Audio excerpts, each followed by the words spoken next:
ಯಾದಗಿರಿ ಜಿಲ್ಲೆಯ ಶಹಾಪುರ ಪಟ್ಟಣದಲ್ಲಿ ರಾಯಚೂರು ಲೋಕಸಭಾ ಚುನಾವಣೆಯ ಬಿಜೆಪಿ ಅಭ್ಯರ್ಥಿ ರಾಜಾ ಅಮರೇಶ್ವರ ನಾಯ್ಕ ಪರವಾಗಿ ಹಿಂದೂ ಹುದಿ ಶಾಸಕ ಬಸನಗೌಡ ಯತ್ನಾಳ್ ಬೃಹತ್ ರೋಡ್ ಶೋ ಕಾರ್ಯಕ್ರಮ ನಡೆಸಿದರು. ಈ ಕಾರ್ಯಕ್ರಮದಲ್ಲಿ ಪಾಲ್ಗೊಂಡು ಮಾತನಾಡಿದ ಶಾಸಕ ಬಸನಗೌಡ ಯತ್ನಾಳ್ ಕಾಂಗ್ರೆಸ್ ಸರ್ಕಾರದ ವಿರುದ್ಧ ತೀವ್ರ ವಾಗ್ದಾಳಿ ಮಾಡಿದ್ದಾರೆ. ಅದಕ್ಕೆ ಅವ್ರು ಏನು ಹೇಳ್ಯಾರಲ್ಲಿ, ಭಾರತದ ಹಿಂದಿನ ಒಬ್ಬ ಪ್ರಧಾನಮಂತ್ರಿ ಮನಮೋಹನ್ ಸಿಂಗ್ರು ಸಿದ್ದರಾಮಯ್ಯನವರು ಒಂದು ಮಾತು ಹೇಳ್ತಾರೆ ಭಾಷಣದಾಗ. ಏನಪ್ಪ ಅಂದ್ರೆ, ಈ ದೇಶದ ಮೇಲೆ ಮೊದಲೇ ಹಕ್ಕು ಮುಸ್ಲಿಮರದು, ಅಂದ್ರೆ ಇನ್ನು ಮ್ಯಾಗ ಏನೇ ಬರೋದಿದ್ರೆ ನಿಮ್ದೇನು 55% ಆಸ್ತಿ ತಗೋತಾರಲ್ಲ, ಅದು ದಲಿತರಿಗೆ ಹಿಂದುಳಿದರು ಕೊಡೋದಿಲ್ಲ, ಅದನ್ನೆಲ್ಲ ಮುಸ್ಲಿಮರಿಗೆ ಇವತ್ತು ಕಾಂಗ್ರೆಸ್ ಮಾಡ್ತಾರೆ. ಕಾಂಗ್ರೆಸ್ನವ್ರಿಗೆ ನಮ್ಮ MLA 55% ಕೊಡ್ಲಕ್ಕೆ ಕ್ಲಿಯರ್ ಮಾಡ್ರಿ, ನೀಡಕ್ಕೆ ಬರ್ರಿ. ನೀವು ಕತ್ರ ನಾವೆಲ್ಲ ಹಿಂದೂಗಳ ಹತ್ಯೆ ಗಳಿಸಿದ ಆಸ್ತಿ ಅದಲ್ಲಿರುವಂಥ ಏನು ಅಲ್ಲ ಅಂದ್ರೆ ಎಲ್ಲರೂ ಕೂಡಿ ಬಿಜೆಪಿ ಬಂದರು.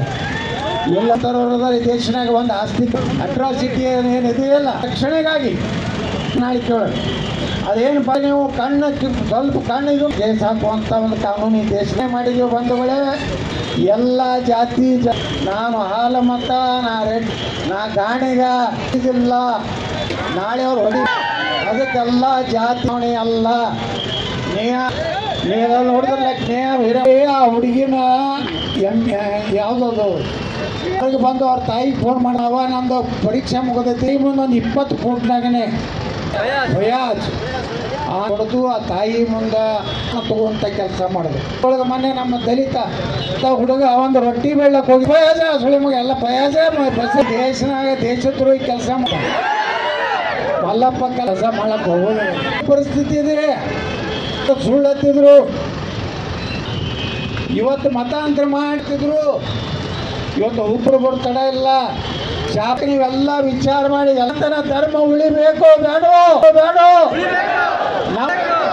ಹಾಗಾದ್ರೆ ನಾವೆಲ್ಲ ಏನ್ ಮಾಡ್ತೀವಿ, ನರೇಂದ್ರ ಮೋದಿ ಮೀಸಲಾತಿ ತೆಗೆದು ಹಾಕ್ತೀವಿ, 4% ತೆಗಿತೀವಿ. ಈ ಮೀಸಲಾತಿ ಕೊಟ್ಟಾರ ಉಳಿದವರಿಗೆ ಮಾತ್ರ ಧರ್ಮಾಧಾರಿತ ಮೀಸಲಾತಿ ಹಾಕೋಲಕತ್ತ ಗುರ್ತಾರ ಪಾಲದ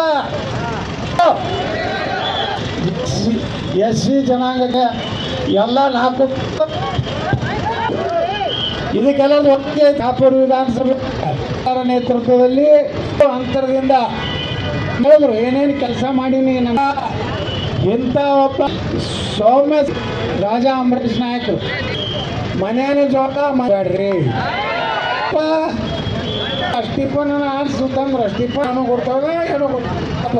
ಎಲ್ಲ ನಮ್ಮ ಹುಡುಗರು ಹಂಗೆಲ್ಲ ಅವ್ರೇನೋ ಸಂಬಂಧ ಇಲ್ಲ. ಬೆಂಗಳೂರು ತಿಳಿ ಯಾಕಂದ್ರೆ IAS ಆಫೀಸರ್ ಆರಾಮ್ ಇರ್ತಾರ, ಇರೋದಿಲ್ಲ.